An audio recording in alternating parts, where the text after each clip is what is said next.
Good evening and welcome to the 75th edition of the Alabama Crimson Tide Live call-in show from yours truly, Jackson Johnson and Jeffrey Donnie Talk Sports, as we'll be going over our takes on what was going on in spring practice today and the SEC Tourney hoops for tomorrow night for the Alabama Crimson Tide, as they will be going up against the Ole Miss Rebels as we take your calls right here on Alabama with the Voice of College Football. Let me tell you something, folks, you'll be in for a fun ride and a good time for a long time, especially as we have the call-in link in the description, and we'll be sending it in the chat in just a bit. How you doing tonight, good buddy? I'm doing pretty good, Jackson. I already see we've got our number one fan, our true number one fan, and then our other number one fan. We got that guy. I don't know if you saw his messages there, but it's just something else, man. That is like anybody's gonna message him to yeah, okay. So definitely with that being said, I am excited to talk about Alabama athletics on our 75th show. Can't believe we were at number 75. It's a lot of shows, man. It's been a great ride. Oh, And great. I'm definitely excited to discuss Alabama basketball. I know, we're a football oriented show for sure, but basketball is, the focus, and we've got a big time game tomorrow that we hopefully should be able to win against Ole Miss. But you never know. It's March and some crazy stuff's been going on. But Miami, Ohio just lost their first game, and bubble teams can't win. So. Wow. But Alabama's not a bubble team, and we're not Miami, Ohio. So hopefully we'll be good. But definitely excited to watch that game and excited to watch these other games, as even Carolina is on right now too. So got a lot of cool stuff going on. And we'd be remiss if we forget to tell you that the 75th edition of the Alabama Crimson Tide Live call-in show is presented by FanDuel, where you can get top-notch predictions in the world of college basketball, men's and women's, NBA basketball, National Hockey League, and you get some way too early Major League Baseball predictions. And just kind of like going ahead and looking at the just looking at the picks, especially for tomorrow night. Now, where is Alabama? Alabama's a 10.5 favorite. I know that Ole Miss is a 15 seed, and they've had a terrible regular season, but Chris Beard always gets his teams rolling in March. So I feel like we should bet straight up on Alabama just to be on the safe side. Like at least I'll buy part. I'll bet straight up on Alabama because I don't know why, but betting for the spread for Alabama against Ole Miss, I don't know. Like if it was like a regular day in January or February, I would. But with it being in the SEC tournament and being in the month of March, weird stuff happens in March, and especially on Friday the 13th. I just don't want Alabama being the victim of that, of course. Well, I mean, with these conference tournaments, man, it comes down to who wants it. I mean, I know that sounds dumb, but at the same time, I mean, you got to realize, like, the ultimate goal for these teams is to win a national championship, not to win their conference tournament. As great as winning your conference tournament is, it's not a national championship. And I know, like, Duke, for example, has a couple injuries right now that's probably severely impacting their performance. Duke did not look good. I mean, they beat Florida State by 1. Florida State was a shot away from winning. So my point is that these teams that have looked great all season long, it's not to say necessarily that they're going to play well in the conference tournaments.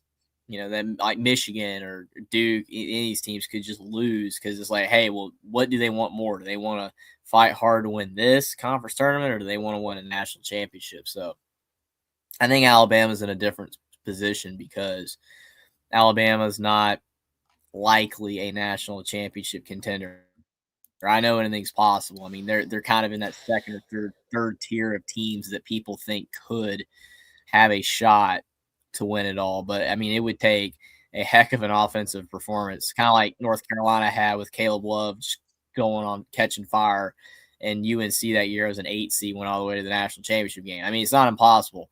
I'm not saying Alabama can't do it, but I think Alabama would have more motivation to win the SEC tournament than some of these other teams. Like Florida most likely, regardless of what they do, is going to be a 1 seed.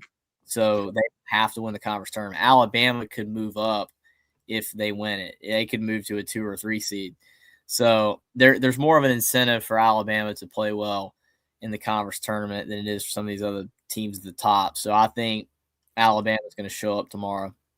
True. They will. You never know. I mean, as good as you can predict a game, or it doesn't matter how good you are with predictions. You're not going to get every game right. You're not going to get all the the picks right. I think that in my opinion, based off what I know about Nate Oates and Alabama, and to your point, Jackson, that you made before, they tend to play better at this time of year. They outperform their kind of the regular season performance in March. So I think Alabama's going to play well tomorrow. I would, I'm not Mr. Betting advice over here, but that 10.5 line on FanDuel definitely seems like, hey, Alabama they can win by more than that. Pretty good shot, I would say, but you never know. Oh, that's true, man. And on the bright side, Alabama's not having to deal with Florida at the moment. But, if they're having to deal with Florida, game over at that Especially point. if Florida keeps playing as well as they've been playing. I mean, they've been on a holy tear. I mean, you think about the fact, like earlier in the year, they were like a projected 3 or 4 seed. I mean, they've won an astronomical amount of games in a row. I don't know what the streak is, but they've won a lot of games in a row. They're playing great, and they just swapped UConn with Florida for that final 1 seed. So, yeah, if Florida keeps playing well, they should win the SEC tournament. I just don't know if their motivation is going to be as high as an Alabama or even an Arkansas. I think those teams have more of a motivation to win it, to move up the seed list, whereas Florida's probably locked in at a 1 seed no matter what, like I said before. Well, and just kind of like looking at the SEC tournament, like anytime Alabama won the SEC tournament, like for example, 2021, 2023, Alabama's highest run was to the Sweet 16, got upset by a team that later went to the Final Four. UCLA in 2021, 2023, Alabama lost San Diego State, later got whipped by UConn in the national championship.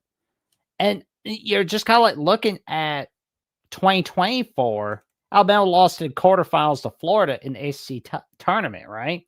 And then that Cinderella Final Four run. Last season, Alabama loses in the semifinals to the Florida Gators in the SEC tournament semifinals, but Alabama makes a run to the Elite Eight, but they wind up losing to Duke. And now, just kind of like looking at it, let's go ahead and take a look at these games, because like tomorrow we start off with Kentucky, Florida, and the winner of that game will be playing Tennessee, Vanderbilt.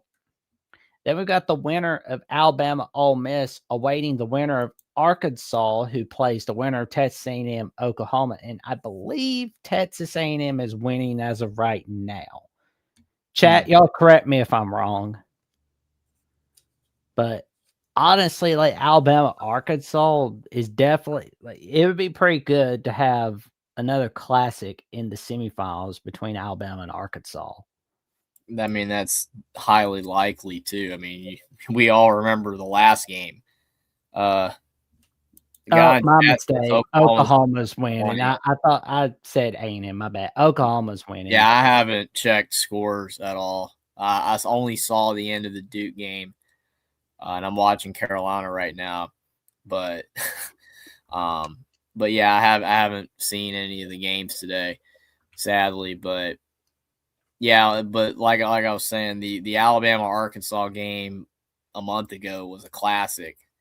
And I mean, that was a high flying, high octane back and forth affair. And very, very likely that if they face each other again, you're going to get another type of game like that. So definitely going to be excited to, see a potential rematch there. I think Alabama could beat him again. It's bad because they have an injury to A Cuff right now. I don't know if A Cuff is playing in the tournament. You'd have to clarify that one for me. But I do know that A Cuff has been banged up, so that would lean in Alabama's favor if he's not able to play. Obviously, getting ahead of ourselves by even saying this because Alabama has to beat Ole Miss. Arkansas has to beat, presumably, Oklahoma if they beat A&M. But definitely something to look forward to.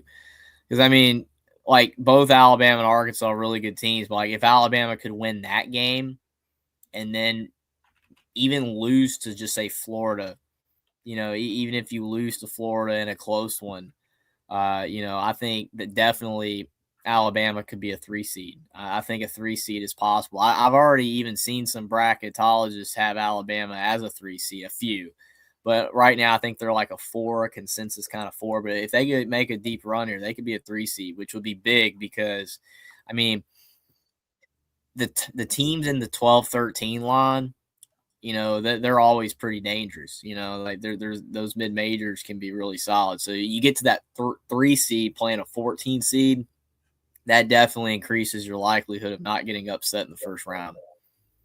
Why am I getting like? I'm not saying it's gonna happen, but why am I getting the weird feeling that Oklahoma is trying to pull what North Carolina State was pulling in 2024? I mean, not saying that will happen, but it's like smacking Texas A&M off the face of the earth right now in the first half, and then if they were to upset Arkansas tomorrow night, that makes me feel like we could see something like that from the Sooners.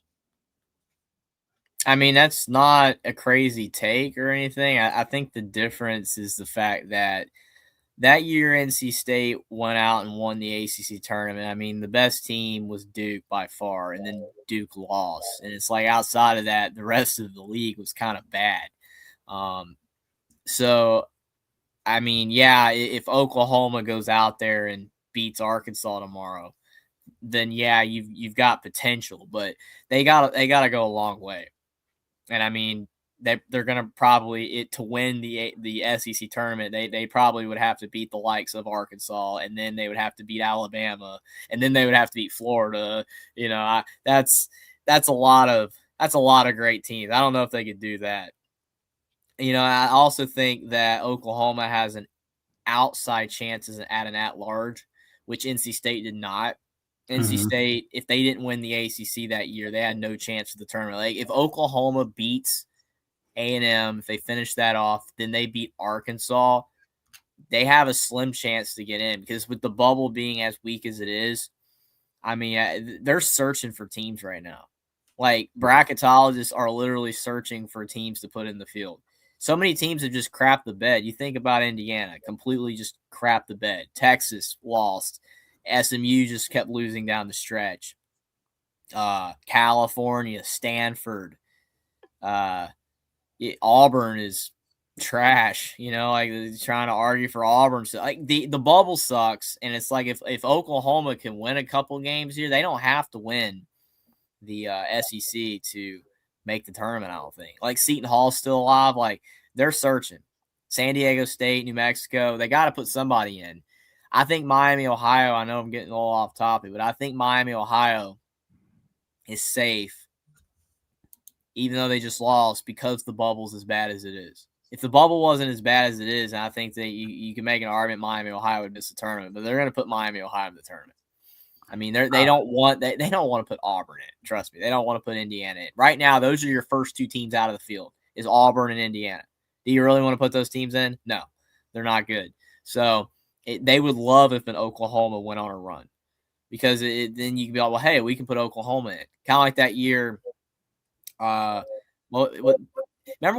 when Texas A&M? I was going to say this, but I'm thinking the opposite. Remember the year A&M went on the run in the SEC tournament and they went all the way to like the final game, and then they left them out, And people are like, so conference tournaments don't matter. That's working against Oklahoma because I do believe that the committee, I'm not saying they don't look at the conference tournament, but they do seem to put more stock into the regular season because how did A&M miss the tournament that year? So I think Oklahoma, they still have an outside shot at an at-large, but their chances are still slim. But they still have a chance, unlike NC State. So that's why I'm just all that to being said. I don't think Oklahoma is a direct comparison to that NC State team, even though I totally get where you're coming from. Because if they did somehow win the SEC, that would be insane, like they did. But I think Oklahoma winning would be even crazier because the SEC has so many good teams. True. I mean, that's true. And, you know, like Alabama Ole Miss is going to be a pretty fun game tomorrow night. You know, it's too bad Alabama's not going to get a shot at revenge against Georgia or Texas, but I guess Alabama will wait till next year. So there's that. But, you know, I'm just hoping that Alabama can, well, they should get the job done against Ole Miss, but stranger things have happened in the month of March. So we'll definitely wait and see what happens. But as for spring practice, we heard a little bit about backstory about Ryan Williams giving out why he changed his name, you know, where he altered his name jersey. And, you know, he's got a new jersey. He's number 1 instead of wearing number 2 now. So now he's Ryan Coleman Williams. So Coleman is the last name of his mother. So he went over why he changed his last name, and we've got it from Bama on SI from Hunter to Silver. And he says that it was actually a buildup into things, but especially my last name. It was something that I tried to take some time to think about because I've got a legacy I want to write, and my mom is a strong part of that. William says she's my best friend, and last name Coleman comes from her. Just wanted to represent my family to the best of my ability and get ready for the legacy that I'll leave behind. As far as my number, it's an opportunity to have a hard reset. Just make me feel like myself again and get ready for a season that doesn't disappoint. I will say though, it's funny that he was saying that he's now considered the old head of the team. That's funny, but it's like, he's only 19, but still though, it was funny. Like we go back to the days where he was 17. Now he's 19. That's pretty cool. Not a big difference, but I mean, I definitely see where you're coming from. He's, you know, got 2 years of college experience now, which is a lot. And, you know, you know, mentally you could be in a different place from 17 to 19. So yeah, I mean, but it's only 2 years. It is, you know, a lot of growth and development can occur, you know, for a person on their journey into adulthood in those 2 years. But I mean, I got a lot of stuff to say about what you just read because I haven't even read none of that. I didn't know anything about that because, you know, I just haven't had time to read it. But some interesting takeaways is, I mean, my opinion, again, it's my opinion, you know, you got to do what's best for yourself. You know, I don't not support what he did, changing his number. I don't not support that. If you want to change your number, if that's going to help you, great. But at the end of the day, it's a number. It doesn't do anything. You know, it's a number on your jersey. Whether he wears number 2, number 1, number 77, you know, 3, 10, like you got to go out there and just play your game. I don't think that matters. To me, that's just semantics. But again, if that's going to help him, then by all means, I'm glad he made the decision to change his number. I don't understand it exactly when you just look at it from a rational standpoint. It doesn't really matter, you know. It's okay. I mean, I don't know. Like, to me, again, it's a number. I mean, it's like Kobe Bryant when he was, you know, the 2 different numbers that he had, you know, like 8 and 24. I mean, he was a great player on both numbers. I know he changed his number. He had reasons for doing it. I'm not saying anything about that. It's just, I don't think it matters. But at the end of the day, if it helps him win, that's fantastic. On his name, that's cool. I think that's cool. I think a lot of people aren't going to like having to type that when they're writing articles. Because I remember like Jackson Davis, that's why people just started saying TJD. I'm just like, I called him Jackson Davis. I never said TJD. Everybody's like TJD. RCR. But it would crack me up. I'm just like, you don't want to type out Jackson Davis, so you're just saying TJD. So what people are going to do now? RCW. Okay, RCW. Like RCW no, for the touchdown. I'm going to refer to him as Ron Williams, on here because it's just I know him as Ron Williams. I always knew him as Trace Jackson Davis because that was always what his name was. But I think him changing his name again, that's cool for him. I think that's awesome that his mom's side of the family, his mom in general, it matters that much to him, has that close of a connection. So no qualms with me on that. I think that's awesome for him to do that. But like I said, it's going to be funny just people trying to figure out, are they going to call him Coleman Williams, just Ron Williams like they always have, RCW, which is going to just be whatever. We'll see what happens. But I still think a lot of people are just going to call him Ron Williams. See, like if he had made that name change prior to him being at Bama, kind of like, again, Jackson Davis was always Jackson Davis before he came to Indiana. I feel like more people would call him Coleman Williams or RCW. But since he just now changed it, there's going to be a lot of people that still just say Ron Williams. Trust me. It's already imprinted in people's minds. But true. Yeah, like I said, I think the name change, though, for him, that's awesome. I think it's great. The number doesn't matter. You just gotta play your game. I think that Ron Williams definitely was in a funk last year. I understand, that there were times Ty Simpson wasn't always on, and Ron Williams he's a big target, so you're going to be heavily defended and stuff. But at the same time, they still had Horton and Cuevas and Bernard. They had other weapons. I don't think his performance this season was as much on his teammates as it was just himself.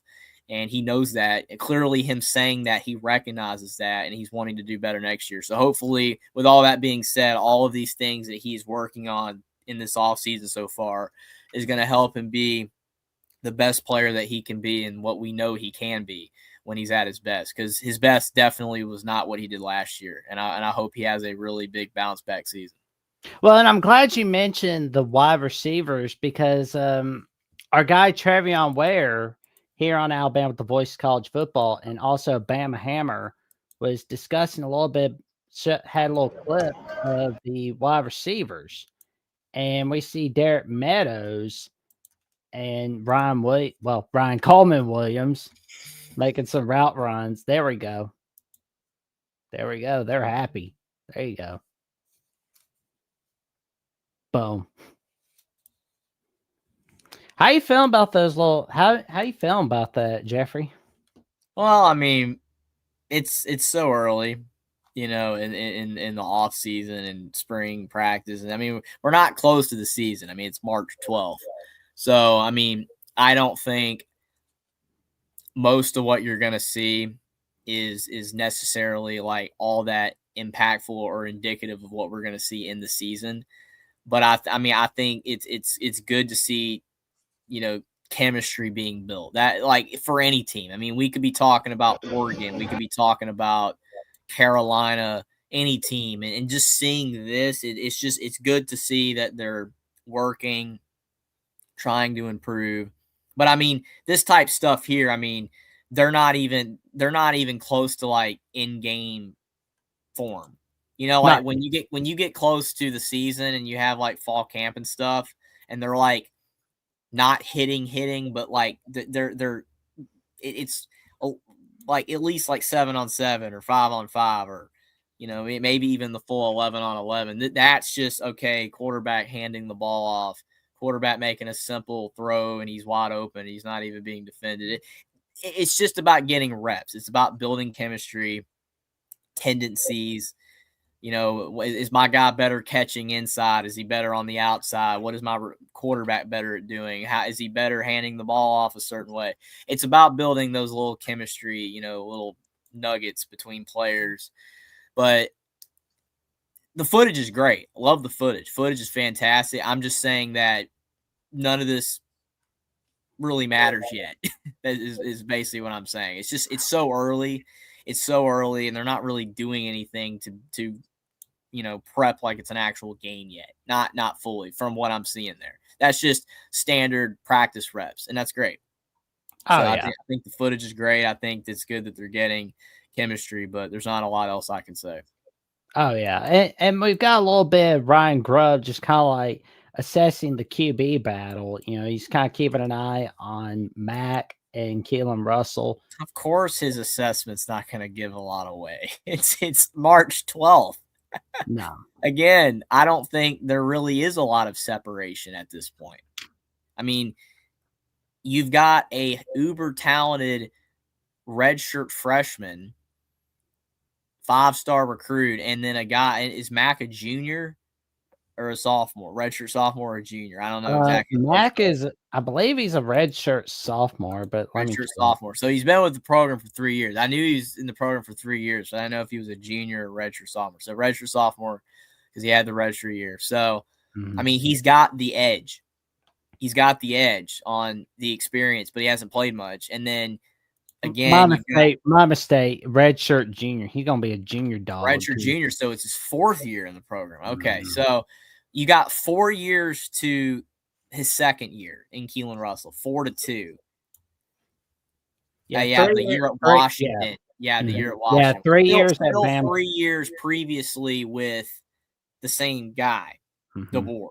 So a lot of familiarity. It's just they're not gonna give anything away. I mean, the only way that they would be necessarily like giving you hints is if one of the quarterbacks was just doing exponentially better than the other. Like if Russell or Mac was just killing it and the other one's just like whatever. That's not the case, I don't think. I do think both of these quarterbacks are very close. And I mean, I believe him when he says they're pretty even. Because, I mean, based off of what we know about both, you've got, again, a uber talented 5-star going into his 2nd year, and then Mac, a 4-star guy who's very solid into his 4th year.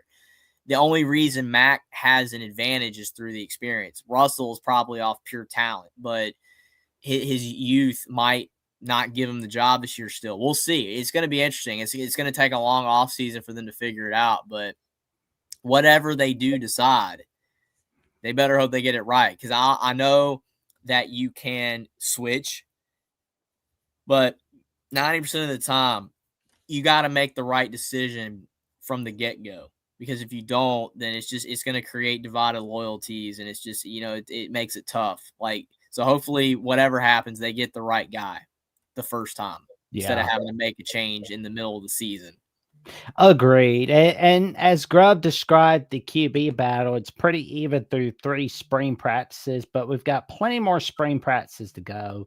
And we've got 12 more. Then we've got the spring game. And we'll be covering it all right here on Alabama, the Voice of College Football. And as Grubb said, that Austin's in his 3rd year, so you think just as far as ease, being able to run, have control, that should be advantage Austin. But he does say that Keelan Russell is extremely intelligent. That's not been an issue. It's not a limiting factor for him. But at the end of the day, it's about who's got the most production, the best guy on the field, taking care of the football, getting it down the field, scoring touchdowns. Both those guys are very capable, so it's pretty even. Certainly the guy who has ease and been able to run that, especially so many faces around them, they just have to be able to make everybody right around them. And, you said yourself, Jeffrey, a week or so ago on the QB battle from last season, Kayla DeBoer gave out some hints that it was leaning towards Simpson. Even at this point. Yeah. I mean, and I think we could see something like that with Russell and Mac. So we'll definitely wait and see what happens. Ken, the Bama fan, makes an interesting point about Mac's experience didn't matter with Ty and it won't matter with Keelan. That's fair. I mean, that's an absolutely fair assessment. I think the problem is that Ty Simpson did have an edge in all aspects last year that I underestimated. because I thought Russell was going to win the job. I said at this point last year in March of 25, I was saying, hey, I think Russell is going to win the job. But Ty Simpson had the most experience on the field. Even though the limited time we saw him, he wasn't that good. So I didn't think he was going to be that good, but he, ended up being good. And like Jackson said, they were already dropping hints. I mean, they were already articles being written. Well, hey, it looks like Ty Simpson the guy. Because I remember probably around like late March, I was still saying, hey, I think Russell's going to be the guy. And I remember people in chat saying, hey, Jeffrey, it looks like Ty Simpson's the favorite because they're dropping hints. They're not saying that right now. No. So, like I said, I think this one's going to drag out further than the last one. I mean, you never know. Like a week or two from now, they might say, "Yeah, Russell's looking really good," and all that. And if that's the case, then we'll start projecting that it's going to be a Russell. But I don't know. I think this one's going to go on longer. I think that there's going to be more uncertainty for a longer period of the offseason than, Mac. I mean, that's another fair point Ken makes as well about the tips his hats where Keelan's ability to run. I didn't really take much from what you just read that they were really leaning one way or the other. Not yet, but that's just me. I didn't think that they were really leaning one way. I mean, I guess you could interpret it that way, but I mean, the thing is about like running the ball. How much is running the ball that big of a deal for DeBoer's offense in the first place? It's really not. Penix didn't run. Did Penix run? No. Penix didn't run at all. The entire offense was Penix and a couple of receivers that they slung the ball downfield toward all game. That was the entire offense. That was not a rushing quarterback style offense. You say RPO, Penix never pulled. Penix just play action through the ball. I mean, I don't know. I don't think running the football is necessarily that big of a deal for whether the quarterback is the best fit for DeBoer's system. It's just not. It's just who's better. Like it literally just comes down to who's better. If Keelan Russell is better than Austin Mack, then he is going to win the job. And that's taking into account that he's 2 years younger, and that's taking into account a lot of other factors. But if he's better, he's going to win the job whether he can run the football or not. The main key is that you got to be able to throw the football. Running is fantastic. All we heard about was how Ty Simpson was a dual threat quarterback and he ran in high school, but he doesn't really want to be labeled as a dual threat. I don't care what you want to be labeled by. At the end of the day, you got to be able to throw the football, man. Yeah. If you can't throw the football better than the other guy, you're not the right quarterback. I don't care how good you can run the football. How many quarterbacks have we seen that can run the football very well, but their arm sucks? And they might win some games in college, but their pro careers are trash. All of them. Yeah. You have to be able to throw the ball. And I agree with Ken's point. Like, see, Ken, I feel like almost like I'm going against Ken. I'm not here. Ken is clearly on the Keelan train, just like I was last year. The point I'm trying to make is that the staff is not telling us anything yet. And it is a 50-50 battle pretty much probably at this stage of the game. And if Keelan's the right guy, if he is the better guy, he is going to end up at the end of the day winning that job. But at this point, we have zero clues at all. And when we do find out who the starter is, we will do a breaking news stream all right here on Alabama with the Voice of College Football, going over our reaction to it all right here. And, one position that is obviously figured out, or basically mostly figured out, according to Ryan Grubb, and once again, shout out to our co-host on Alabama with the Voice of College Football and Crimson Tide Live Trivia on Where, as he talked about Ryan Grubb figuring out the puzzle at the offensive line, where Jackson Lloyd has the left tackle position figured out. And we got Racy Delgatti at center and Michael Carroll at right tackle. Man, like Delgatti is awesome. Like the magic he made at Cal Poly, he's gonna make it here in Tuscaloosa. And Grubb said about Jackson Lloyd, he's really stood out as a guy we're excited about as our left tackle. And I'm excited to see what Jackson Lloyd will bring. Honestly, I'm excited about what he's gonna bring. The offensive line this upcoming season in 2026 is going to be a hell of a lot better than the 2025 offensive lineman was. Because number one, you don't have Chris Kaplovic as your offensive line coach anymore. You've got Adrian Clem as your new offensive line coach. I mean, the magic he was making at SMU in the days that June Jones was there, the days that he was making magic for UCLA with Jim Mora Jr. from 2012 to 2016, the magic he was making for Oregon's offensive line in 2022, that makes me feel pretty good about where Alabama's offensive line is going to be for 2026. And getting strong in the trenches is always key to having a huge playoff run. Absolutely. I mean, you can't win championships if you don't have a top 5 O-line or D-line. It's just not the case. I think the funny thing about that statement, of what that you just read about announcing with the linemen, I think it's funny how coaches are so willing to announce other positions as starters. Like, hey, this guy on the defense we stood out to us. He's going to slot in for us, that type stuff. But then when it comes to the quarterback, so many teams are so secretive about it. At the same time, and I have said this before, you don't have to give away who your starting quarterback is. You don't. Like, it doesn't affect anything. I mean, behind the scenes, if you know that this guy's the guy, everyone else doesn't have to know. It doesn't matter. But why do coaches feel like it's more secretive to keep that one, the quarterback position, a secret versus the other positions? Because they all matter. All the positions matter. I see, because Ken says I could be bad with the locker room. Like, that's fair, but see, a lot of times, they know. I mean, if you're a player, you have to be able to know. That's why we see all these spring transfers, right? I mean, you see, because they already know. I mean, there's a good chance that Mac or Russell, whoever emerges as the guy is going to know way before the season starts. You, even if the coach tries his best to keep it a legit battle, they know. I believe that anyway. I mean, I'm not there. I'm not there. I don't know for sure. But to me, they have to know. I mean, you just kind of get that vibe as a team, like, hey, that guy is better than that guy, and I don't know. So, I mean, the locker room at this point, I mean, it's hard to even keep a good locker room anymore. Because of the fact you're bringing in so many new players every year. I mean, you take a guy like Horton, we had him for 1 year. Okay, he was in the locker room for roughly 365 days. That was it. He's gone, and now we got a bunch of new players.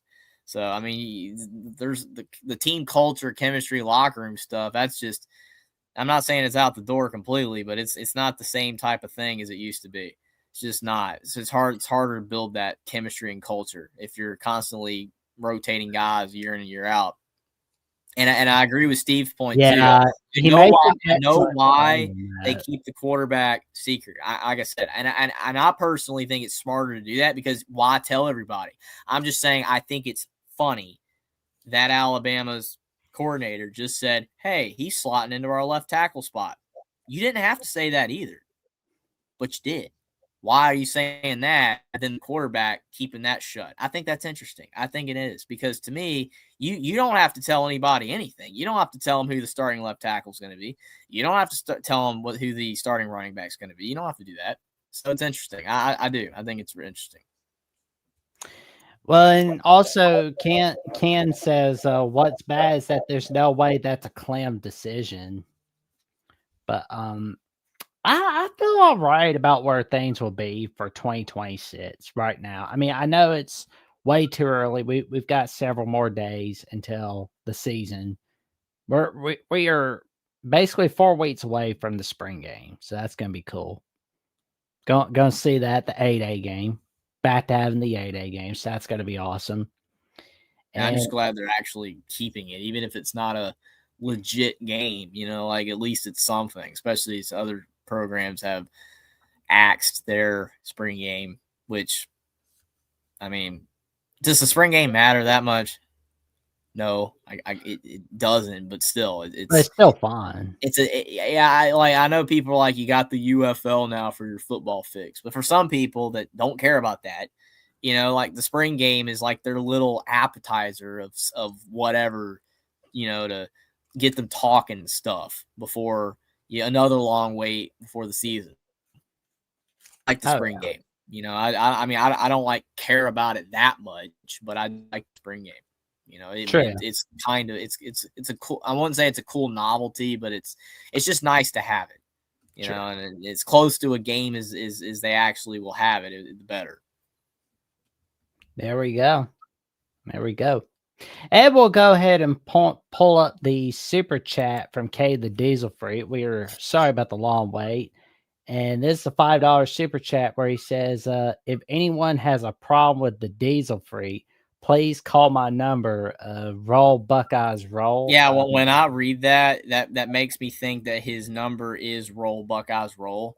So I'm gonna try to put into the phone Roll Buckeyes roll, and it's not gonna work. There's gonna be nobody on the other end of that line.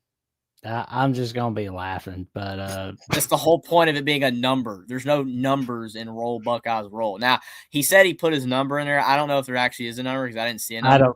But Roll Buckeyes roll is not a number, dude. No, but we appreciate. But we appreciate the $5 super chat all right here on Alabama. Like that, the amount of sarcasm that he actually wrote when he wrote that, because like I know he knows that's not a number. I know, I'm pretty sure like he's got to know that. Yeah, but it's like, come on, man, like really.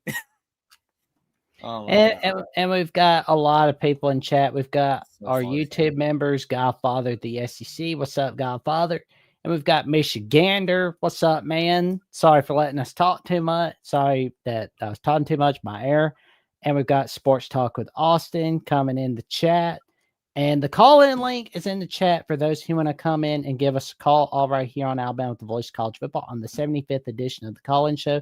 The call-in link is in the chat and it's in the description. And if none of y'all see the call-in link, I'm going ahead and putting it in now.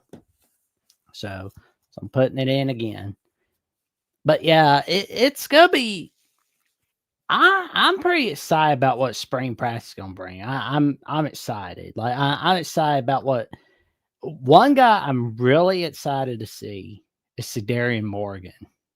I think a lot of people agree with that. I can't quit thinking about the magic he's bringing, and Xavier Crowell. Now that's another guy I've been going nuts over. Xavier Griffin on defense. Ooh, he's gonna be good. He's gonna be good. Yeah, I have no disagreements at all. 100% agree with every player you said. I mean, especially Sedarian Morgan. Everybody wants to see what he can bring. It's tough for freshmen to acclimate that fast, but when you're that good, you're that good. I mean, Ron Williams acclimated immediately. It's just he had the slump last year. I mean, he was fantastic. His first 6 games of his college career, he was on another level. Him and Jeremiah Smith were above the rest. That's how good Ron Williams is playing, and then it just hasn't been the same since. Hopefully he can get back, but if you pair him with Morgan and he's playing well, and we got the Rogers guy too, that's solid. Noah Rogers, booyah. Yeah, I mean, like he doesn't have to, be at a place that's only happy with winning 7 games. He's at a program where it's all about winning. So glad to have Noah Rogers in the roster for 2026.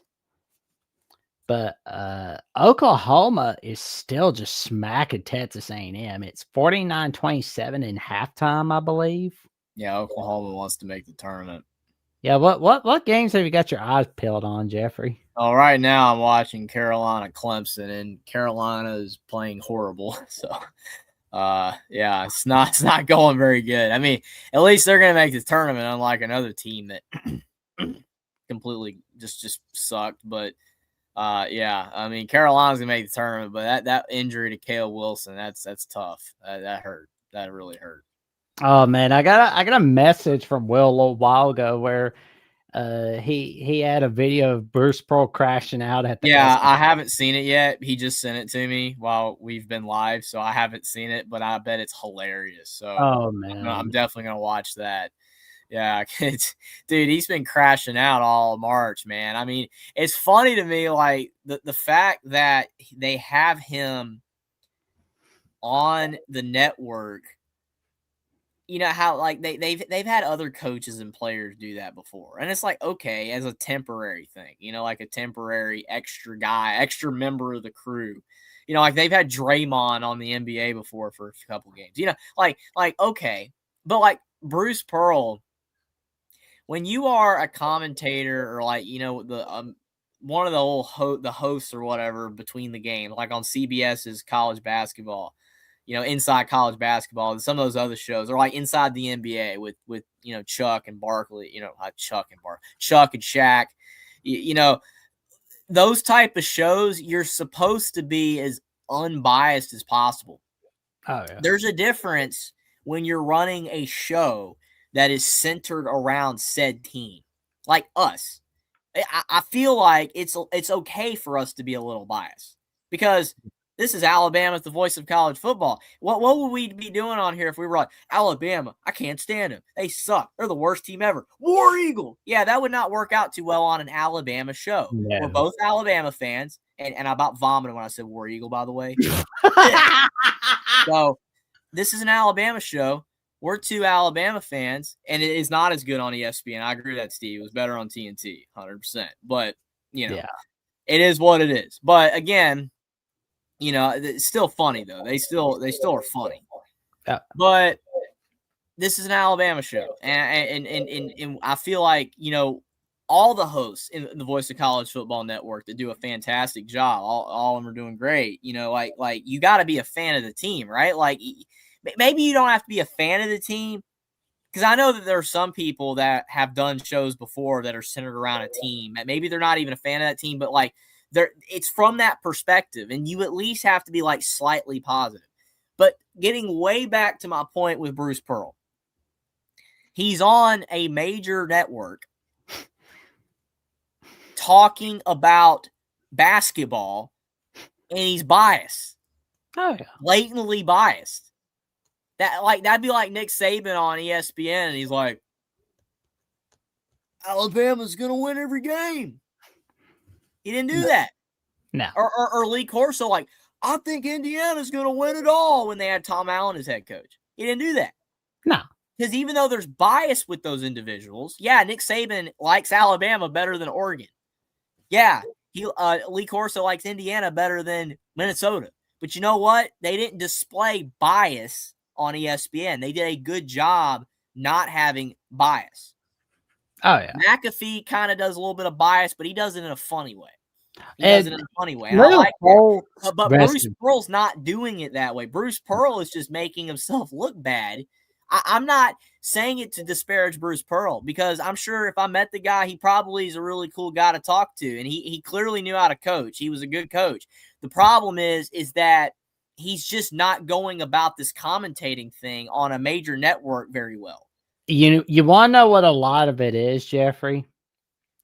His sonny boy is the head coach of Auburn. I agree, but still, that's a lot of it. Do that, man. You can't do that. Exactly. I can't say hired him, but they're voluntarily allowing him to be an extra guy on the team for March. And I mean, Jay Wright doesn't do that. No. For Villanova. That's all I'm saying.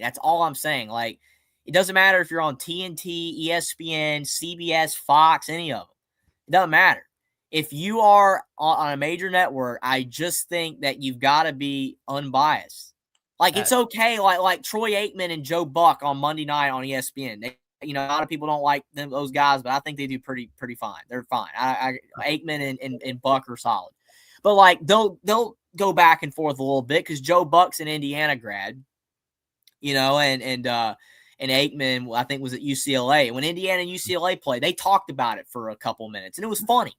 No problems there. That's just, again, but like Pearl is just not going about it the right way. It'd be different if he was on there like, man, I wish Auburn was doing better. And man, it'd be cool if my son made the tournament. But you know what, man? We're just not that good. And Miami, Ohio, go Miami, Ohio, or something like that. Then I'd be fine with it. But like, oh, Miami, Ohio shouldn't make the tournament. Auburn's better. And I'm like, dude, even if Auburn is better than Miami, Ohio, you got like no argument. And the blatant bias that he's displaying is making nobody want to agree with it, even if he's technically correct. That's all I'm saying. Like, Bruce Pearl's probably not hearing this. And again, I'm not saying like Bruce Pearl. I don't dislike you. I do not dislike you. I don't even know you outside of being a coach. I don't know you. But I'm just saying, like, I think 99% of college basketball fans are not liking what Bruce Pearl is doing. And when 99% of people don't like what you were doing with something, and in this case, this is commentating right now for March Madness, that's not a good thing. No. It's not a good thing at all. Yeah, I'm just like, no. You just kind of like sit on the sidelines when it comes to your kid. Yeah, yeah, I have a feeling it would be a bad move if they're having like it was a bad move having him on with the Miami, Ohio coach, because it was just kind of like it was just like he was just trying to suck up to him and all that, and it's just like at least they're not like doing the whole, where he's interviewing his son on TNT or CBS, because like that's nepotism, of course. Like, because I think the problem is, Jackson, I feel like less people will be mad about this if the nepotism thing wasn't there. And I'm not just talking about that his son's. That's okay. It's the fact that he got hired because of Bruce Pearl quitting and then somehow just giving him the job somehow. That's the problem. If Bruce Pearl, if it was like Lon and Kevin Kruger, that's different. Yeah. Lon and Kevin Kruger is Kevin Kruger got fired at UNLV, but when he was at UNLV, that was a completely different situation. I mean, if Bruce Pearl retired at Auburn like 10 years ago, and then his son moves up the ranks of, and then Auburn decided him for he won a lot of games at Missouri State or whatever, cool.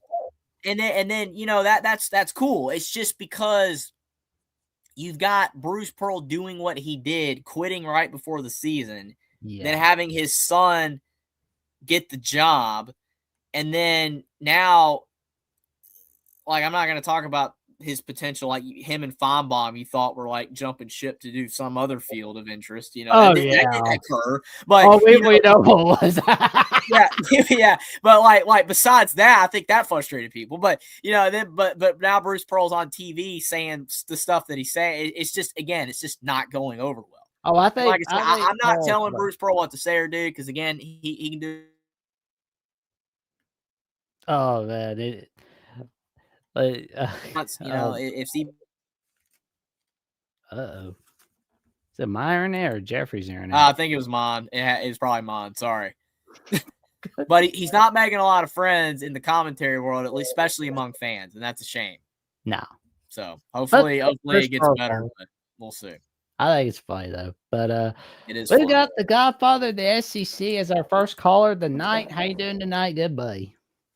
What's going on, guys? What's going on? Oh, nothing much. We're just laughing our butts off at Bruce Pearl being a dimwit.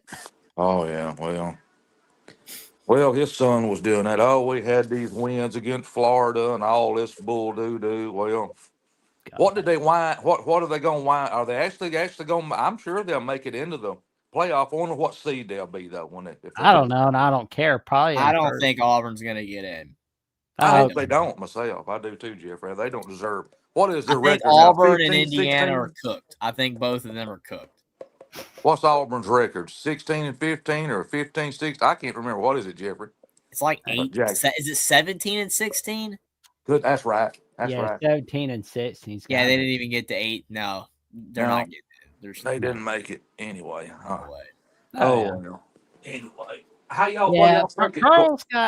Pearl's got a certain influence paying him, so it's like that's why he saved up all his little money bribing bracketologists, I'm sure. Oh, allegedly. What y'all think about the spring practice? What y'all think about the practice tapes we've been looking at? What y'all think? Oh, I Spring love practice. it. It's Love cool. I mean, I think the footage is awesome. It's great footage. It's great to see the guys getting reps and stuff and building that chemistry. Like I said earlier, I just don't think we can really take much away from what we're seeing at this stage of the game. That's kind of, I think that's obvious. I think most people know that. It's more cool to see them already working and trying to prepare for next season. And I don't know what Caden's doing right now. This God. shtick doing? doesn't Oh even my make God. sense. This is like a stand-up comedy act gone wrong. Like, what even is this right now? I I dare don't know. someone to What? call my phone number put Oh. it in the chat. What, dude? Put it in You the did not chat. put a number in the chat. Roll Buckeyes roll is not a number. And what is this? Let me read this again. I dare someone to call my phone number put it in the chat. Wait a minute. I got something. Wait a minute. I know how to get rid of him. Watch this. Wait a minute. It's coming. Uh-oh. Harmonica. There it is. He's gone. He'll never be seen no more. He'll be disappeared of spring the fall practice. Fall practice, Jeffrey. It's all right now. Where's his number at? Did he ever put his number in the chat? I didn't see it. He never did. He never put a number in. Oh well. Oh, He's good to have fun with. But DeBoer said these two Great. quarterbacks, he said these two quarterbacks were miraculously, way better this year than what they was last year. So that sounded good anyway, light years ahead this year than what they was last year. So maybe they're learning. Maybe we might have two good quarterbacks. I Don't will hurt my say feelings. DeBoer is hoping that they're light years better Yeah. we kind of need it. Yeah. I mean, I'm not trying to be that guy that like everything that they say, like I'm not optimistic because I feel like sometimes when we're talking about what coaches say or whatever, and I just kind of take the negative into that. Like Jackson's like locked in and like you're excited and like, oh man, this is great. And then I'm like, yeah, okay, whatever. I'm not trying to be indifferent. It's just, dude, for one thing, they should be better because they're a year older. It's another year of reps. They should be better. And number two, they got to be better because if they're not better, we're not going to be good. So I'm moose hunting. I'm out at night. I'm on a hunt at night. Y'all don't. That's the moose hollering. Don't pay them any attention. They won't bother you. Go ahead. Sorry, Jeffrey. Go ahead. man. Yeah. We don't see your phone number, Caden. Yeah. Where's the phone number? What is it? What is it? It's the same thing when he had his significant other that was not actually in chat. It was just him playing a double persona between the two, him and her, but it was him and him. I don't know. He does randoms crap like that. It is funny. Like, don't get me wrong, it's funny, but if he actually believes that all of us are dumb enough to not fall for or that we're gonna actually fall for a shtick, no. There's just no. Come on, man. It's funny. It is funny, but we're not falling for it. At least I'm not falling for that. There's no way. Like, I remember, man, it was so funny. Like, you guys in chat, you're like, we know it's you, Caden. It's you. Okay? It's just, it's dumb, man. I mean, the thing is he wasn't even clever enough to try to have, if it was her, type in a different way. He was typing the same words from her perspective, and he was spelling the same words wrong. We know it's you, man. Yeah. We knew it was you. So I just, like I said, I think it's funny. It adds a lot of levity to the show. I think it's great, but come on, please do not let anybody get fooled by his stuff, man, because it's just no. If you believe he put a phone number in chat, that's gaslighting, man. There's no phone number. He's not putting a phone number in there. No. Oklahoma's taking care of Mississippi State pretty good. Oh yeah. But we do want to tell Kev we appreciate another $5 super chat from him where he said we appreciate the super chats, and we appreciate Caden for always being a part of the streams. It's great. You never see me complaining about that. Caden, I appreciate his support and his his calls are always very entertaining, but man, like sometimes he's just something else, man. He's the man. He's Not the man. falling for it, Kate. I'm not falling for it. What did he put up? Did he put another message It's up? in I the can't see. chat. It's The in the phone chat. number is in the chat. No, it's not. The phone number is not in the chat. This is not. Oh, this is. This is a PSA announcement. Phone number is not in the chat, folks. Not in the chat. VR 549. Oh God. Man, we make him worse than what he is. It's our fault. It's our Yeah, fault. we enable it. We encourage it. We encourage it. Yeah. Tom and Jerry show tonight, everyone. Tom and Jerry show. Man. Oh man. Anyway, we love you, Caden. We love you. Oh man. Oh man. I don't know. It's well, we'll have a good basketball game. I think Alabama should be all right tomorrow night. I hope so. I hope they don't go flat, but I think they'll. Oh God. He's sending me his phone number in the What? DMs. Oh, My no. God. Is it an actual number or is It's an actual number. Oh, no. Okay. Well, we'll keep that private and secretive. We will not divulge that information. Exactly. But at least we know Caden has a number. That's good. Yeah. He's not lying. He's just lying about it in the chat, not in the chat. I Well, said Mississippi State. Texas A&M, I'm sorry. I said Mississippi State. I had them on my Texas A&M, I'm sorry. yeah, Mississippi State got beat by Auburn, unfortunately. Yeah, like yesterday. Oh, Yeah. God. I had it on my mind, but I thought Mississippi State might knock them out, but oh well, they didn't. So anyway. Yeah, Somebody but will. the entire bubble has just been a disgrace this year. It has been an absolute disgrace. And the fact, like, dude, I don't care how much I want Indiana in the tournament along with North Carolina and Alabama. Indiana does not belong in the tournament. They suck. They do not belong in March Madness, and we do not need to expand to 76 or 96 to get crappy teams in the tournament. We don't need that. All They're right. going to. If you're They're not gonna do it, good, though. you're not good. Indiana, Auburn, Cal, Stanford. None of these teams should be in the field. They suck. Like, I agree. I would rather see teams like Belmont and Tulsa in. Not that they're better, but I mean, at least they're going to try harder. These bubble teams suck. They're horrible. 68's enough. We got it at 68. If you're not good enough to make a 68 team field, you shouldn't be in. Miami of Ohio, did they get beat? They did get beat. They got beat. It's kind of funny that they expended all their energy those last few regular season games. It's almost like they knew they had to win all the regular season games because now they could afford to lose because they play like garbage from what I've heard today.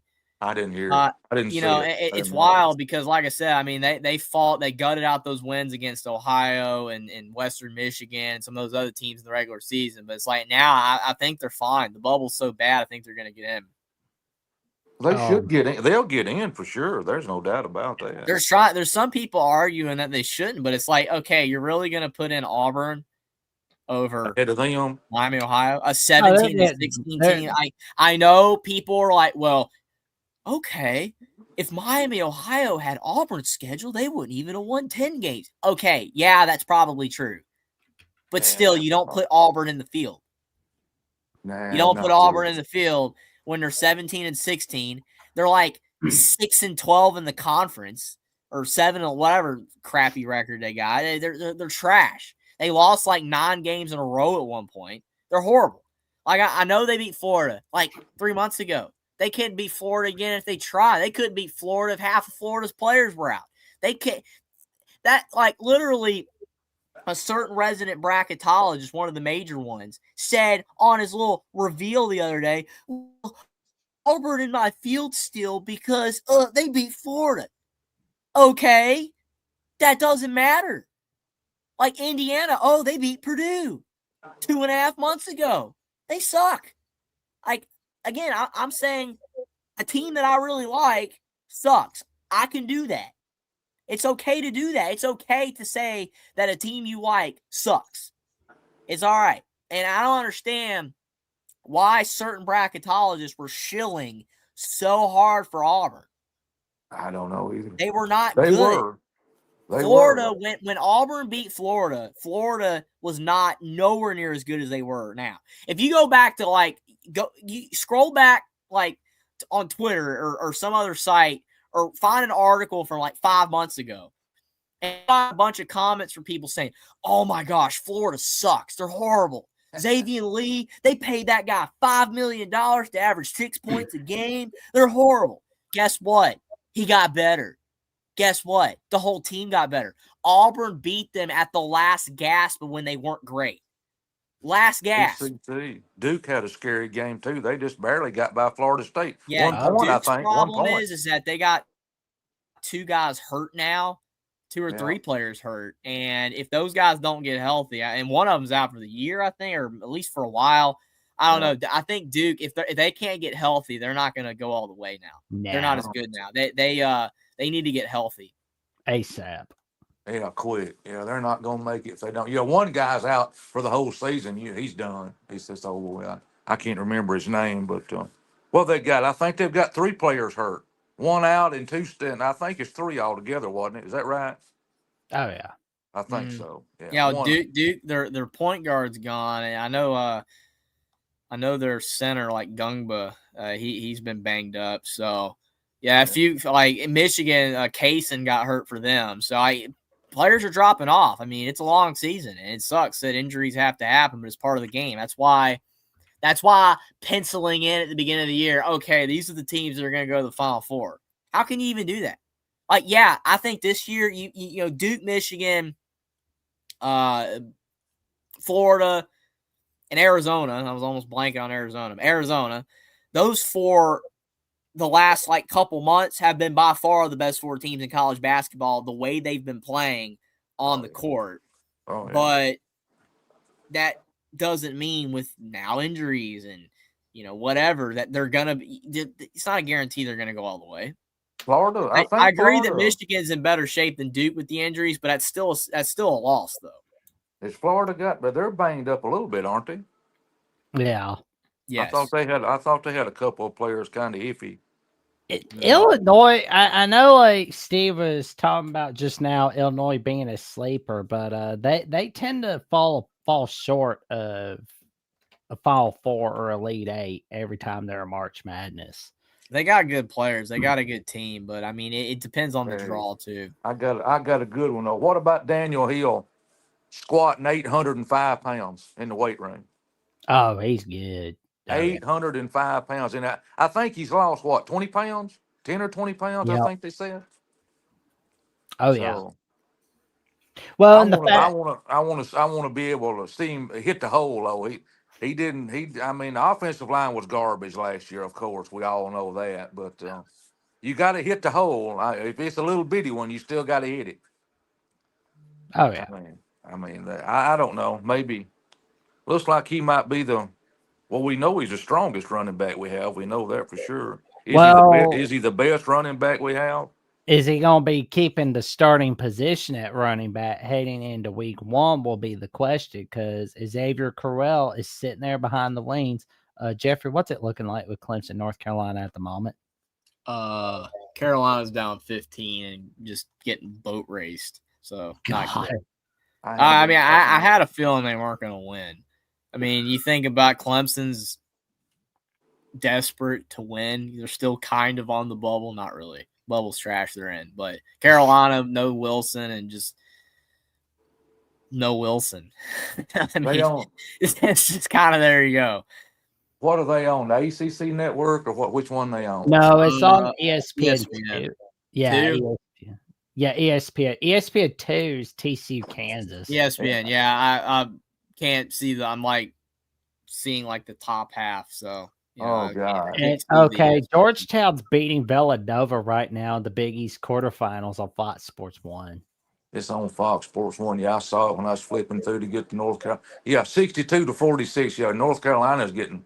I wish, how Tubi has free shows, free movies, and all that. I want to see him do that with the sporting events as well. It's I saw people complain about the ads. I'm like, I don't care. It's free. It's freaking free. I mean, okay, so I don't know, man. I don't know if that would work. Because, I mean, you think about, like, YouTube allows for ads with movies, right? Like free with ads, like movies. And you have to deal with the ads. And that's fine. I mean, a lot of streaming services even have ads. If you don't pay This is for what the I'll do, premium Jeffrey. or This is whatever, what I'll you do. still have ads. This is what I'll do, Jeffrey. Boom. Yeah. That's what I'll But do. the thing is, like, if you have Tubi showing games and it's free, how are they gonna make the money back? Like the distributing the game, they want to make money. It's all money. All this stuff's money, right? I understand the ads, but like for them to profit off the game being free on Tubi, you would have to have like an ad every minute, every 30 seconds. Probably. That's about right. You're right. You know what I'm saying? I mean, I'm just saying, I don't know the logistics of the financial validity of a game being on a network and like, especially if it's free, like how much to make the cost difference. I don't know. That's above my, but at the same time, I'm just saying, like, you would have to have a whole lot of ads and it would make the experience blow because you got all these ads and you're getting behind. Like the game is live, it's going forward, and you're getting behind because all the ads. Unless you skip past, I don't think it worked. I don't think anybody would distribute a game on that anyway. I don't think. Run the ads while the game's playing, where you can still see the game. They doing that now. That's helping out some. Yeah. I don't like when you're watching a game and then like, oh, instead of going to a full TV timeout, they've got like a corner of it where it's still the game and then the rest is the ad. You might as well at that point just go to the ad. I'm not getting anything from seeing this little corner of the screen where I'm still seeing players walk around drinking Gatorade. That's not doing anything. Okay, like what are we doing? If you're going to a timeout, just fully go to a timeout. Even if it's 30 seconds, just go to a 30-second timeout, play the same progressive ad for the 80th time, and call it a day. I mean, that's what they do. I mean, it's like, why are you showing a little corner of the screen where it's like, oh, this is a timeout, we'll be back, and then you see them like the little ants on the corner of your screen, honestly, and then the rest of it's the ad. You might as well just have the ad. At this point, like anytime we see like ads in ball games on, kind of like how you see with like NASCAR race where you see like the race on your left and you see that little ad on your right. Well, I kind of want to see that for college football, NFL, or like, Major League Baseball, like, because I want to see the players or the manager talking to the players. I want to see a little bit of that. And I want to see somebody filming the inside scoop. Oh, what a dunk. What a dunk right down his throat. I saw that the other yesterday. Yeah, I saw that too, Steve. And when I saw that, I mean, how many more times do you have to throw the GIF of Donald Duck walking down the road with the money? Oh, just going through the money. Okay. I mean, because literally that's all this crap is. It's just rinse and repeat, man. Rinse and repeat. I mean, clearly, we're going to have a game on Thanksgiving. I wonder why. If it wasn't because of those dollar bills, you wouldn't even be considering that. The only time an NFL game should ever be on a Wednesday or Tuesday should only be because there's an emergency, like a health emergency, or there was something wrong with the city, or somebody got hurt really bad, and it's like, it doesn't feel right to play the game on this usual night. We'll move it to another night or 2 nights later, something like that. It's amazing when somebody can actually think of a reason that doesn't have to do with money and actually has heartfelt, like anything in it, emotion, like Jackson giving us legitimate reasons that should matter to do something like that. And I commend every reason you said. Like, no Thanksgiving Eve game, man. We don't need an NFL game every daggum holiday on every. I mean, I don't get it, man. I mean, they're gonna do what they're gonna do. I don't care. I mean, if they put it on a streaming service, I ain't gonna watch it anyway. It's like the ones that are like on Netflix or whatever. I don't watch. I don't care. I mean, unlike some people, I don't have to watch every game. That cracks me up. Like some of these people, like, oh, I want to watch every game. It's like, okay, even if you got like the thing where you can watch the 4 games on the TV, and I've seen that in action at a few places before, and that's great. Like, oh wow, you've got 4 games on the same TV. I can only concentrate on one game. Yeah. You can't even concentrate on all 4, man. You know what I'm saying? Oh yeah. Like, I don't know. I don't have to watch the NFL every single holiday or every single game every single day. Yeah. Because I mean, you did you see like the amount of money? There was that tweet last year. The amount of money that it would cost to be able to watch every single NFL game. It's not worth it. Yeah. As long as the vast majority of NFL games are on Fox, CBS, and NBC, I'm fine. That's why it's like for me. I'll kind of take one for the team and just kind of deal with that. And anybody that don't want to pay for a streaming service is welcome to use mine. Like, come on in to my place. We'll watch the game at my place. That's what I say. Again, very commendable, respect, and awesome of Jackson. That's cool. I mean, it's just for me. I just don't get it. I mean, it's not worth it, man.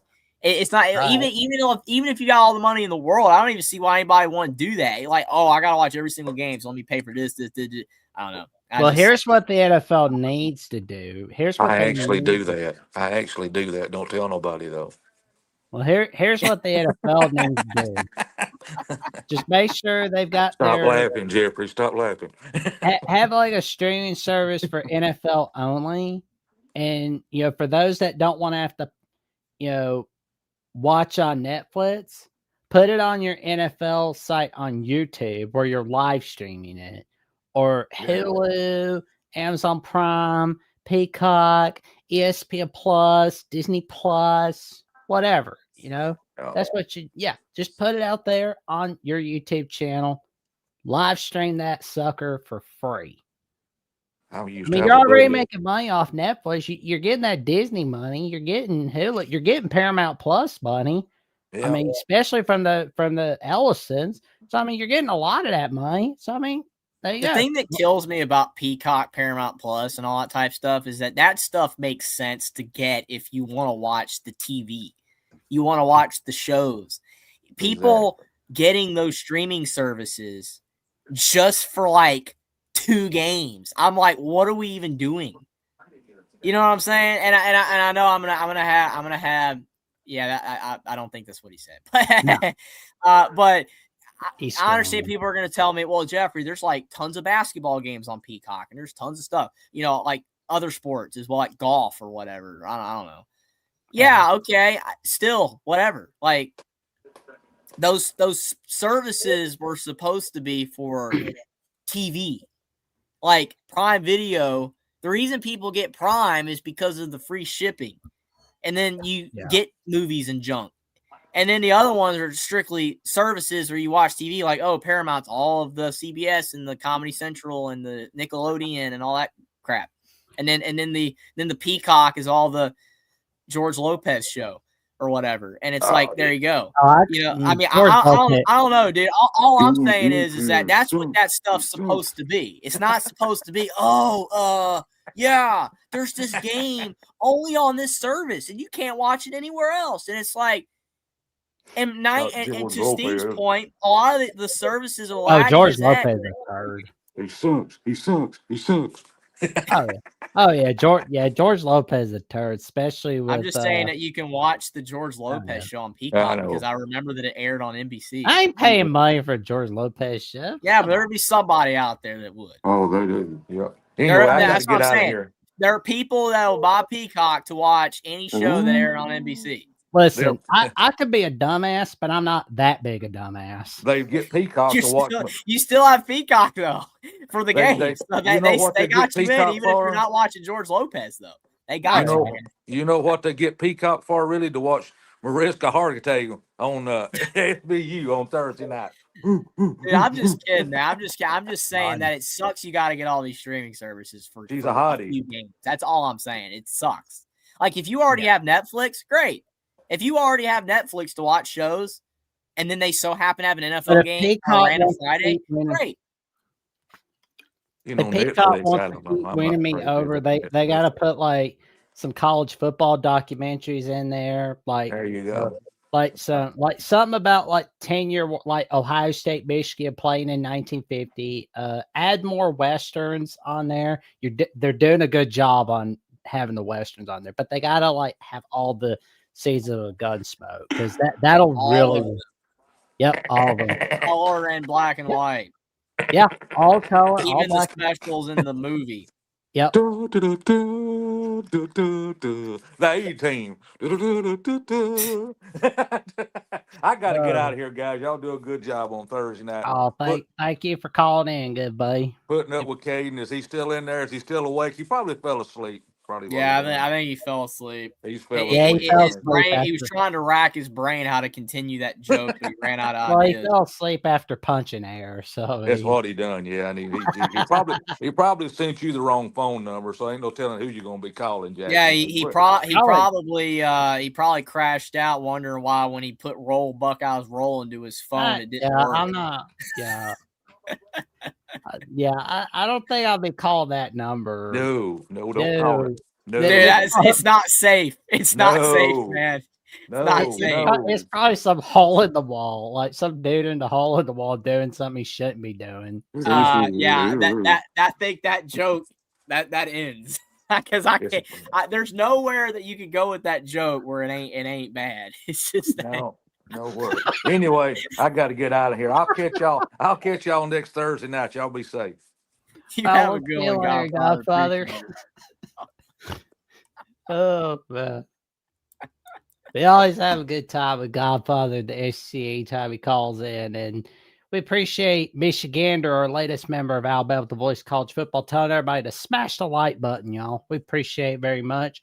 We thank y'all for the support. And and again, to Caden, we appreciate those two $5 super chats they put out tonight. And, for those who want to become a YouTube member of Alabama, the Voice College Football, or, become or put in a super chat or super sticker, awesome.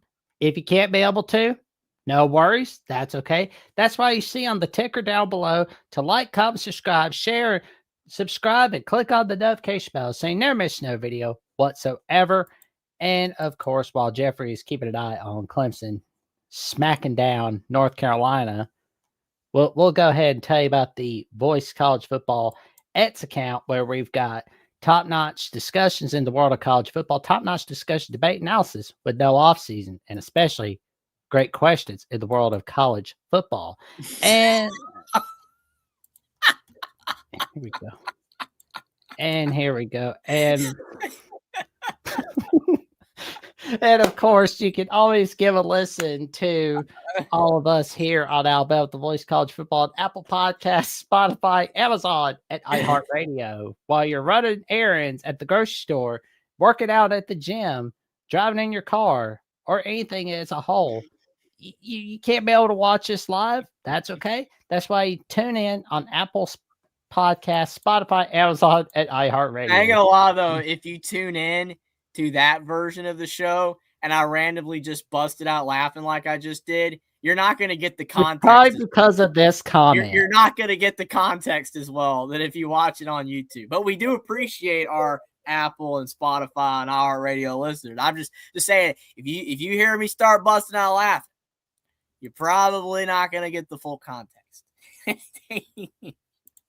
Of course you can, Austin. The call-in link is in the description and in the chat. Yeah, we definitely wouldn't mind wrapping up the show with Sports Talk with Austin calling in. Oh, man. Almost getting close to midnight on my end. We'll probably have to wrap it up. The Columbus Crack Edition Anonymous Hotline. Oh, oh my God. Oh, man. I think he needs Jesus, man. I think Cade needs Jesus. I second that. Oh, man. But it's funny, though. I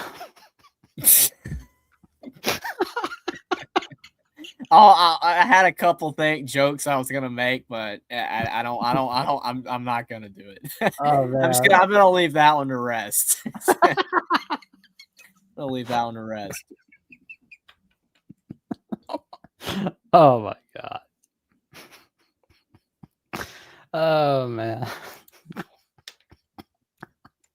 Okay, well, Kansas is winning by a point over TCU. Okay, now it's another point. Okay, we got another point. Yeah, and Clemson's still up big.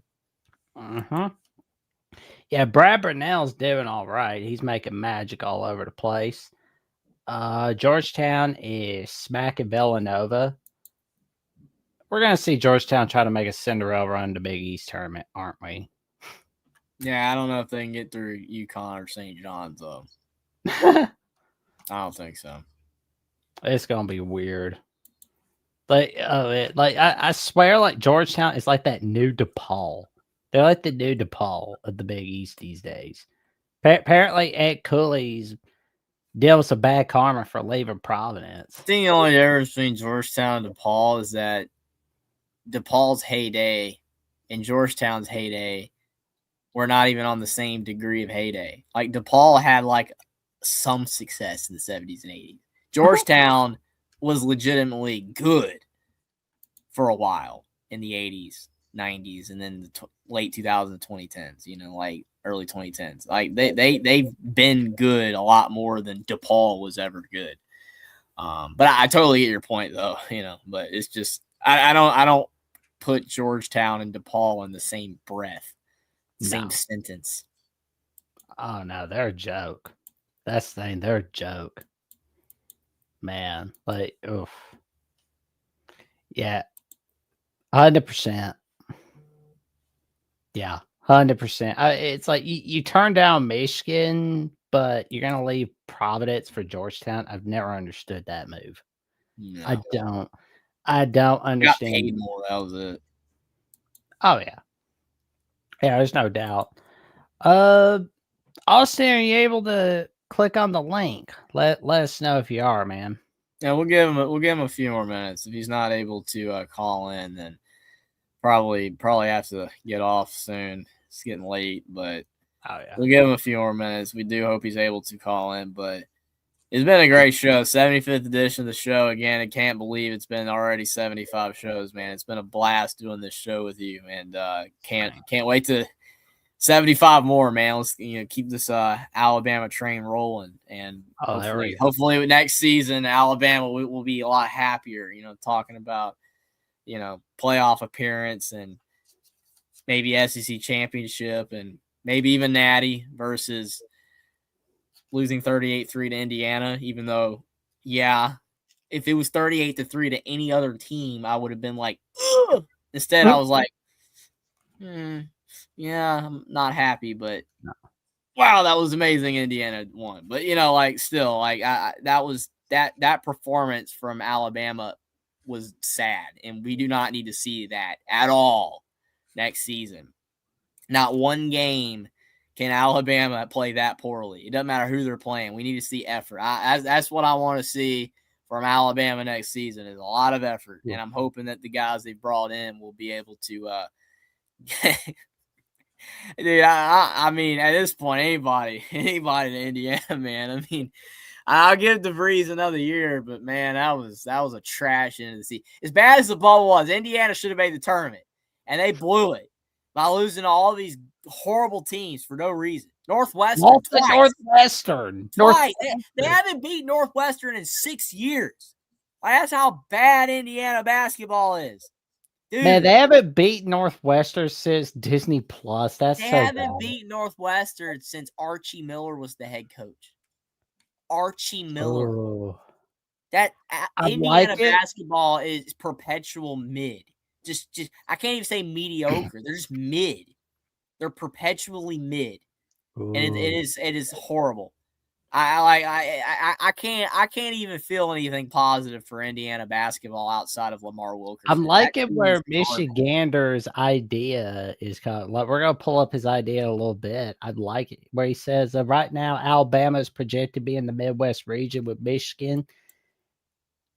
And I love this idea.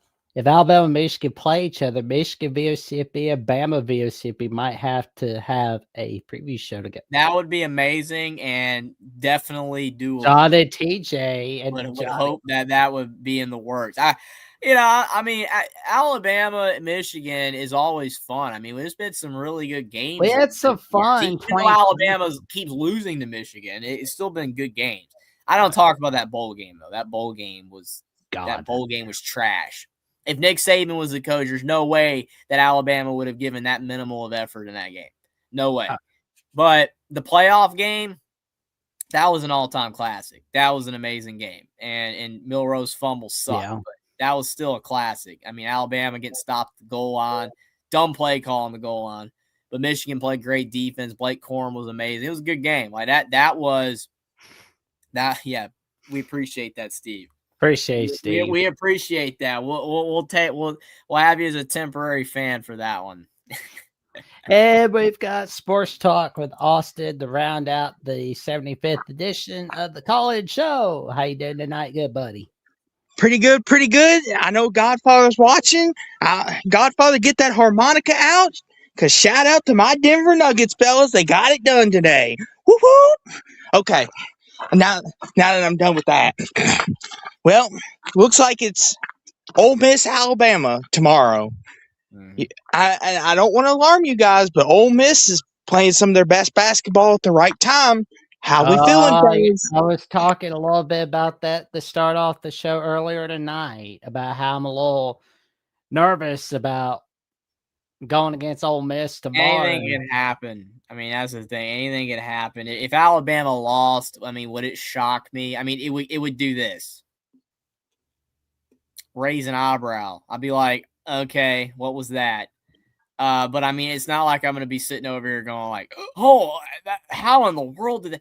Dude, we've seen so many upsets in football. We have seen so many upsets in basketball. Anything can happen. I mean, Bama's favored by 10. That's not the most ridiculous spread to lose. We've seen teams favored by 30. So it wouldn't blow me away, but still would be disappointing. It would be majorly disappointing. I mean, I would be like, why? Why did you lose? But it wouldn't just completely blow me away. I mean, here's the thing. Oh, go ahead, Jack. Well, after you make your point, I'll ask the question that I've got. I was just gonna say real fast too. The thing with Chris Beard, who's Ole Miss head coach, he's done this throughout his career. He seems to be like sloppy throughout the year, but by the time like March, February rolls around, he starts to whip his teams into shape. Like you look at Ole Miss's record, they're 14-19. Like yeah, on paper that's really bad, but they were hit with the injury bug, and they're a young team, kind of learning everything, and it's kind of like Jeffrey said, would it be a shocker if Bama loses? Maybe to some people it would be but for people like us who watch the sport and knows what's going on, we'd be like, yeah, Ole Miss is finally getting healthy and they're finally getting the experience, and Chris Beard puts his teams, whips them into shape. Like, wouldn't surprise me. But Bama being rested should win this game. But we know how rest can sometimes turn into rust, too. But go ahead, Jack. Well, I just wanted to ask you, because I watched a little bit of Louisville today.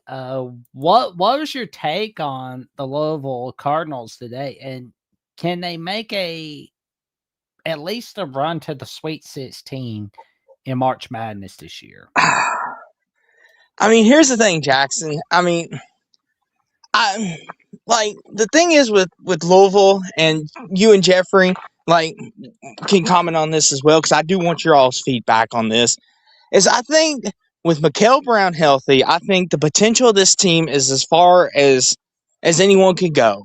I think we could be a team that could be one of the teams that I think we can make a Final Four run. We've got that good of a roster. We just need to get healthy, and we need to start playing together at the right time and hitting some shots. Kind of like with Bama. That's our problem. We weren't hitting shots today. We made a couple turnovers late, and we're kind of banged and dinged up everywhere. I mean, I'm proud of the effort we gave. And the fact that we made it this far, because I thought SMU was going to get us, which I was going to make a funny joke. I was like, Jeffrey, you're welcome. We took care of SMU, and then Indiana did what they did, and now they're out of the tournament. So we did you a favor for nothing on that. But so I'm looking at the East region from Lenardi, and he's got Louisville playing the winner of Missouri VCU as of right now, and he's got Alabama in the Midwest region, as Michigander was talking about, as Alabama and Michigan are in the Midwest region. But that would honestly, that would be kind of. I'd look forward to either one of those games. I mean, VCU would probably be my choice because we match each other's styles. I don't know if I would want to play Missouri, because Missouri, they kind of scare me. They're a streaky team, and they showed that through conference play this year. I mean, that's the thing with a lot of these SEC teams. They're streaky, and that shows how good the league is. Like, would it surprise me if like a team like Ole Miss or somebody, like Oklahoma, they're hot all of a sudden, like, and they've been quiet all year. It's like Kentucky, they're finding their stride again. Like, this conference has got a lot of potential to be. I don't like saying it, but I think the SEC is probably going to win another one this year. Heck, it might even be you guys if y'all catch fire again. Who knows? What do you guys think? well, I mean, like, I wonder if this year is actually the year where Big Ten wins the national title, because the last time they done it was in 2000. That was when Alex Trebek still had his mustache back then. So it's like, there you go. Like Michigan State winning it all in 2000 with Tom Izzo. I mean, Michigan's looking like a team that could win it all. So, I mean, this is the best year to do it. But as for my take on Louisville real quick, though, if you don't mind, I'll just say that I think they're good. I think that they are a very respectable team in this year of college basketball where we've got so many elite teams. It makes a team like Louisville look kind of run of the mill. Same with like a Villanova. I think those are really solid teams. It's just there's like 10 teams at the top that are very good, and they're leagues and bounds above everyone else. I think part of the reason the bubble is so weak is because of how strong the top is. So I think Louisville is just in that middle area. I mean, that's why they're a 6 seed. They're not among the greats in college basketball this year. They're not among the great teams. So they're not bad. They're not a bad team. They're not on the bubble. They're not flirting with disaster like all these trash teams are. So, I mean, it depends on matchups, but Louisville could be a Sweet 16 type of team. Well, only eight if they get a really good draw or if they go on a good run. Well, but they're not anything better than that. They are a very solid team. Kelsey's done an amazing job, and if a healthy Mikal Brown does raise the ceiling, but defensively they have issues at times, and they're good. They're a really good team. I got nothing to say against Louisville. They're just not better than very good. They're very solid. Mm-hmm. And what I want to say to this too is I had this conversation earlier with someone. We were talking, and they asked me, they were like, how would you feel if you got matched up against someone like a Vanderbilt or a Tennessee or an Alabama in the tournament? If you happen to get put in one of those with one of those SEC teams or one of the Big 12 teams. And I told him, I said, I would like, and this is nothing against you all. This is just me. I was like, I would love to play Alabama because the thing with Bama is they chuck up a lot of threes, and we all know this. And if Bama's not hitting their shots, they're very beatable. Like, and I feel like if we could play slightly better defense than you all, I feel like we could win that game. And like with Tennessee, they're kind of iffy too. So to your point though, Jeffrey, like you said, it's kind of one of them years where it's a top heavy year, and it's like then you got everybody else. You got your 10 best, and then you got your Alabamas, your Louisvilles, your BYUs, all kind of right there in a pile together. But go ahead though. Oh yeah. And also Michigander was asking us just now if Alabama was to make it to the Sweet 16, where they would most likely play UConn. Do they beat UConn? I don't think so, but I'm crossing my fingers for a Bama win over UConn. But then again, I didn't think Alabama was going to beat North Carolina 2 years ago. So This is true. I mean, it brings up a good point, and I want to ask y'all this. It's a twofold question for you.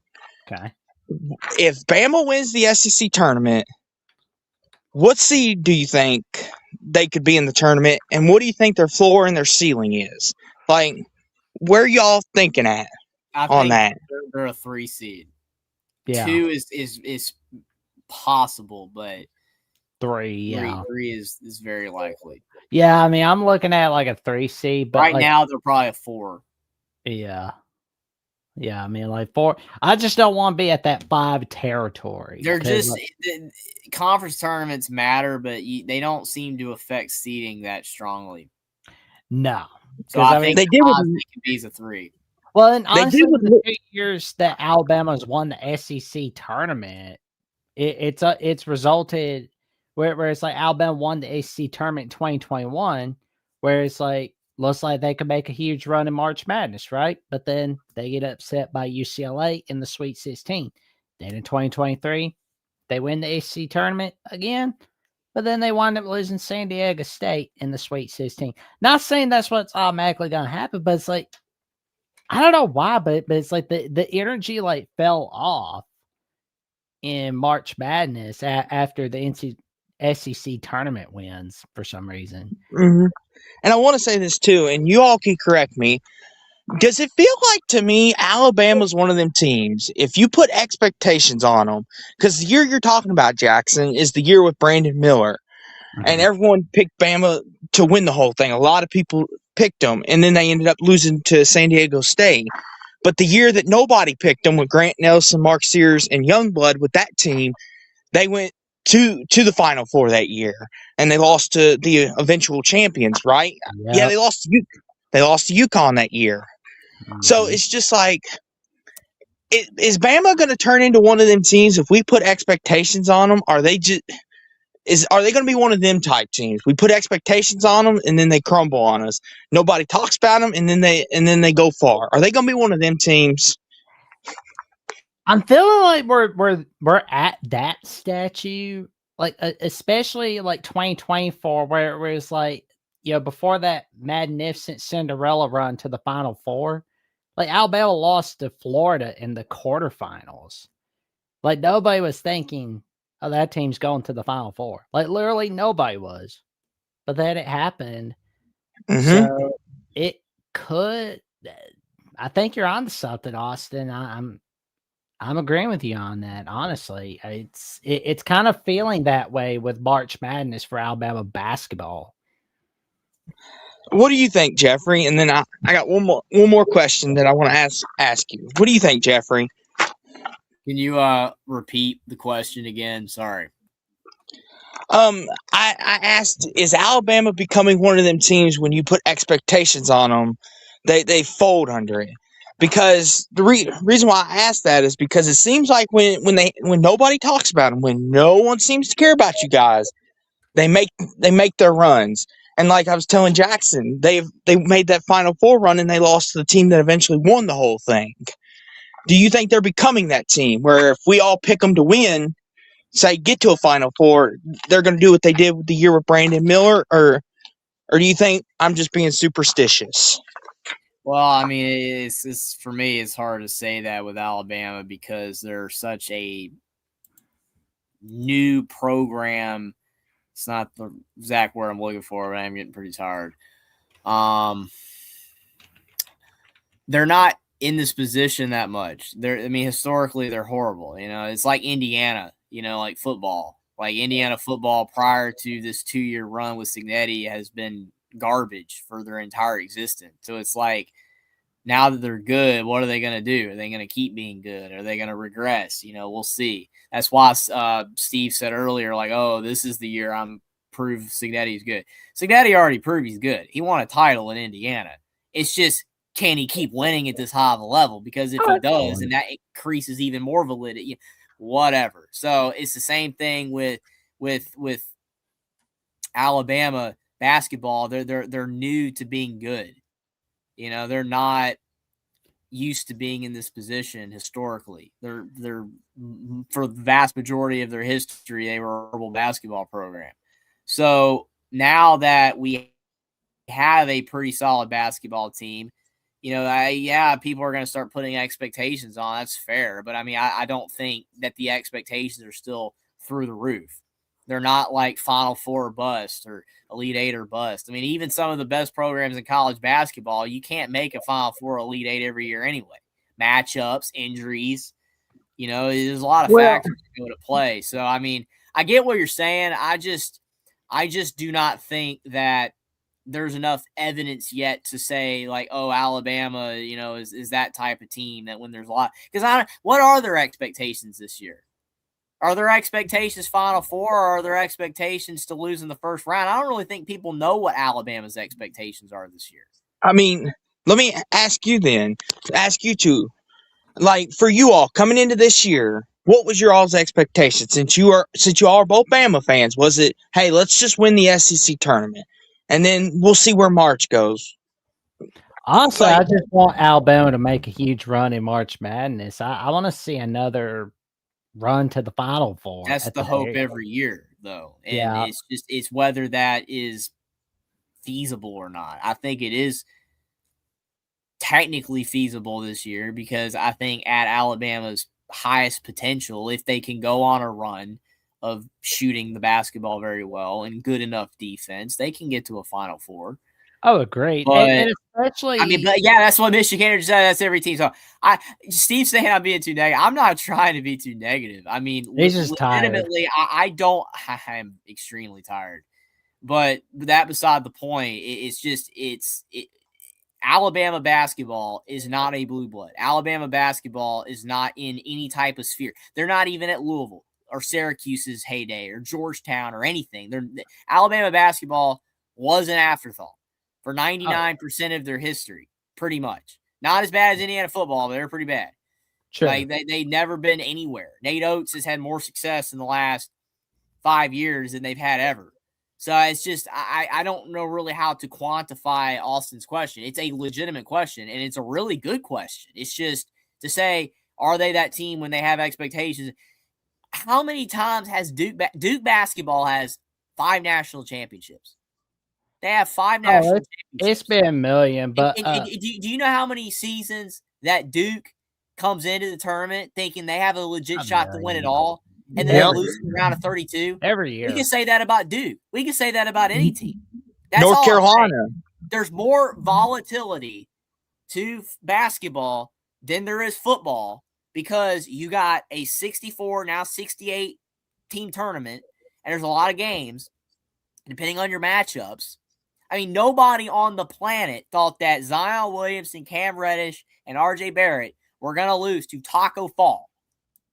Nobody thought that they were going to lose to UCF, and they lost, or they almost lost. They lost the next game. My bad. They actually won that game. UCF almost won that game. I always, in my mind, think UCF won that game because the layup almost won it. They lost the next game. They almost lost to Taco Fall. My point is that team was supposed to win it all. Yep. Well, and two, real fast. All year. Was it close? That's all I'm saying. So to your point about what you're saying about expectations, every team's expectations is to go far. And whether they do or not, it's kind of just Russian roulette. It's whether it happens or not. It's a roll of dice. You hope for the best. I think Alabama has more volatility than almost any team this year. I think they have Final Four potential, or they could lose in the first round. That's how up and down at my I don't know, expectations are. It's just they're not consistent. They have really good games. They have games that they're not that good. Alabama at their best is really good, but when they're not good, they could get beat, man, by South Florida or Utah State or whoever. I don't know. And gentlemen, I'm seeing where North Carolina's trailing by 1 point right now. Okay, they're gonna try to make a heave ho. Not even close. And Clemson's gonna play Duke tomorrow night on ESPN. Okay, so the Final Four in the ACC now are Virginia, Miami, Duke, and Clemson, and 3 out of the 4 are not considered blue bloods. So somebody but other than Duke. That's all I'm going to say. But to the point, though, real fast, to Jeffrey's point, and then since Jackson asked me about Louisville, my closing question will be, Jeffrey, about your Hoosiers, because I got some questions I want you to answer. But to your point, though, it's kind of like with the NBA, Jeffrey. You know, like there's teams in the NBA like the Lakers every year. They're like Duke. If they don't win the title, they want to fire their coach. It's time to trade everybody. Or you're someone like the Brooklyn Nets, right, who's tanking and which is unfortunate, but it's kind of the thing. They're like, of course you want to win a title, but they realistically know, let's get a top 5 pick and let's keep building. But to Indiana, since good buddy Jackson asked me about Louisville, what the heck happened with your Hoosiers, Jeffrey? Why can you all not beat Northwestern? Why are they the team that you all can't beat? Why? Because they suck. Jeffrey's like, I'm done. Yep. Okay. I guess that's fair enough from the man himself. You heard it here, folks. Indiana basketball sucks. But thank you as always, gentlemen, for letting me on. As always, hopefully Bama wins tomorrow, makes a deep run, and who knows, maybe Louisville and Bama will play for the national title. That'd be great. Be a great thing to happen, and hopefully Louisville wins for my sake. But if Bama wins, I'll be happy. But with that, That would be guys, an amazing game. I would love to see that. I would too. I think that'd be a fun national title game. But with that being said, though, fellas, roll Tide, roll Cards, and roll Nuggets, roll, baby. Woo! And roll Tar Heels. And don't forget, roll Hoosiers, too. There you go. Appreciate it, Austin. You have a great night. And Here it's we always go. a great conversation chat with Austin. I mean, there's literally no other answer to say with Indiana. They suck. They're just not good. That's why. I mean, there's no other explanation. Yeah, I mean, I don't have an answer for the other question though about the Bama expect. There's no way to quantify how, again, a team can play in March Madness, whether they win or not, you know, based off expectations, because we have seen some really good Kansas teams, some really good Duke teams, some really good Carolina teams, some really good Kentucky teams fall short in March Madness. Do we label those programs as, oh, they always fall short? Oh, they always choke? No, because they make the tournament every year, pretty much, and every 5 to 6, 7 years or so, they go on a run. Yeah. Bill Self will have 4 years where he don't win a game or two in the tournament, and guess what? Then he goes on a run, because when you make the tournament every year, you're eventually going to make a run. Like, if Nate Oates is at Alabama long enough, he's going to go back to the Final Four probably. Oh, yeah. And don't clip tweet this and be like, oh, my gosh, Jeffrey said that Nate Oates is going to go back to the Final Four. And then, oh, my gosh, 5 years later, he gets fired or he moves on and they didn't go back to the Final Four. I'm just saying, most likely, if he is at Alabama long enough, as good of a coach as he is and the type players he gets, probably could make another Final Four. True. But you got to make the tournament, Indiana fans. You got to make the tournament to go on a run. If you don't make the tournament, you can't win any games. And that's what Kentucky, Kansas, Duke, Carolina, Alabama now with Nate Oates, Louisville now that they got Kelsey. You make the tournament every year, you're going to go on a run eventually. I'm wondering if Nebraska could make a run. Like, this is my final take before we head on out to everybody where they can find us. But it's like, I know Nebraska's been looking sloppy for the last few weeks, but I want to see if they can make a run in March Madness. Like, that would be pretty cool, because like they've never won a game in their basketball's history. And you know, I think you've said this a few times, Jeffrey, but I swear it's like Indiana football and Nebraska basketball are a lot alike. And it's same with the programs are like dead on even right now. Oh yeah. Nebraska football, Indiana basketball are dead, and the reverse, Indiana football and Nebraska basketball are now doing good. It's weird. It's weird. True. And the last super chat of the night for Cade the Diesel Freight for $5, where he says, and we disagree with this statement, but we're reading it out anyway because that's part of the super chats, ladies and gentlemen. And he says, I'm just chilling back while Austin is acting like a moron. I don't even know what to say to that, but except I could say that Austin is one of the smartest guys we know. But that is a. But I will tell you this: that is another discussion for another day. And we appreciate that $5 super chat, Caden. But it's like we said before, for those that want to put in a super chat or put in a super sticker on Alabama with the Voice of College Football, we encourage you to do so. But if you can't be able to contribute a super chat or super sticker, we won't hold that against you. No worries there. That's why you see on the ticker down below to like, comment, subscribe, and click on the notification bell to Alabama with the Voice of College Football so you never miss another video or another episode whatsoever.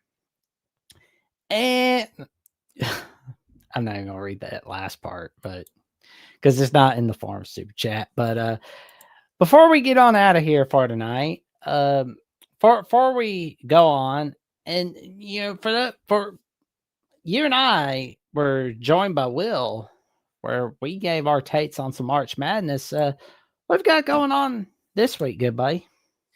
Well, that was a great show. I had a great time doing that with you two. It was fun breaking down the bubble and other things in college basketball. It was pretty fun.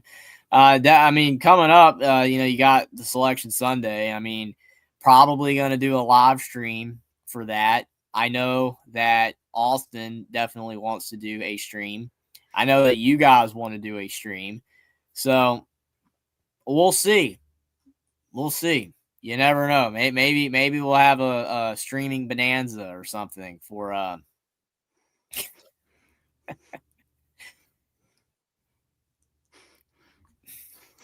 Oh man! First half of the show, I think I was doing all right. Thanks. I appreciate that, Steve. Yeah. So definitely hope that we'll be able to get some type of show going, maybe for Selection Sunday or Monday or something like that. We'll to break down the bracket, break down everything related to March Madness. It should be a ton of fun. So definitely stay tuned for that. We'll see what happens with March Madness, and I'll have hopefully more content coming with Will as well as we always have our streams. So we'll see how that goes. Definitely appreciate all the support on my channel, Only Talk Sports. If you haven't subscribed already, would appreciate it. Also follow me on X as well for updates when I'm going live on my channel, or appreciate it, Steve. Or when I'm live here with Jax on Alabama, the Voice of College Football. It's always a great time when we're doing the call-in show, being with you guys. You guys make the show what it is. It's always a blast. And definitely appreciate the constructive criticism as well. Iron sharpens iron, like everything is all anything that you can get from you guys, from anybody. I appreciate that. It's always good, and you guys are a fantastic community that we can't do this show without you. We have a bunch of fans from all over the country. This is a Bama show, and we would love to have even more Bama fans in here. Definitely, if you're a Bama fan, we'll enjoy this show. But we got Michigan fans, Ohio State fans, Caden. We have everybody, so we appreciate it. Definitely, like I said, wouldn't be the same show without you. Well, tell your friends, your family, and the cashiers at Publix about the magic that Jeffrey brings on Only Talk Sports, where he talks sports every single day, or at least he tries to. All right there on Only Talk Sports. And also check him out right here, Mondays and Thursdays, right here on Alabama with the Voice of College Football. And, of course, you can check me out on Jackson Johnson 979, where I'm now 266 subs away from that magic number 1,000. And you can also check me out on SEC at the Voice of College Football for SEC Live with Andrew Miller of Mississippi State at the Voice of College Football, and Tucker Harlan of Tennessee at the Voice of College Football, Balls Wire, and CFBHQ on SI, where we go over the latest news and notes on the SEC. I'm not doing SEC Live on Mondays at 8:30 p.m. Eastern Time anymore, or 7:30 p.m. Central Time anymore, because I realize got to make some cutbacks, because especially if somebody's calling you hardest working man, where it's like, okay, got to make one or two cutbacks. So I was like, don't worry, still doing the SC channel, making magic with Tucker and Andrew. So making that magic all there. So it's a fun ride Wednesday nights, and we'll just be tuning in, giving you our takes right there. And for more updates, what I've got going on the Jacksonian, Alabama at the Voice of College Football, SEC at the Voice of College Football, or guest appearances on with Mountaineer Paul and Locked On West Virginia, or twice a week calls, or basically once every few week calls on the Paul Feinbaum Show. Check me on Jackson VOCFB on @/Twitter and on Instagram and threads at Jackson Johnson 543908. And with that being said, like, comment, subscribe, click on the notification bell to Alabama with the Voice of College Football so you never miss no video, as we'll be back Monday night. But we could be back before that because there's always some breaking news on the Crimson Tide. All right here. 34 subs away from that magic number, 3,200 subscribers. Love to get to 3,200. We would love to get to 3,500 subscribers before, the month of May starts. That would be pretty cool right there. And with that being said, like, comment, subscribe, click on the notification bell so you never miss no video whatsoever. And we will see y'all soon. And roll Tide. Good night, folks.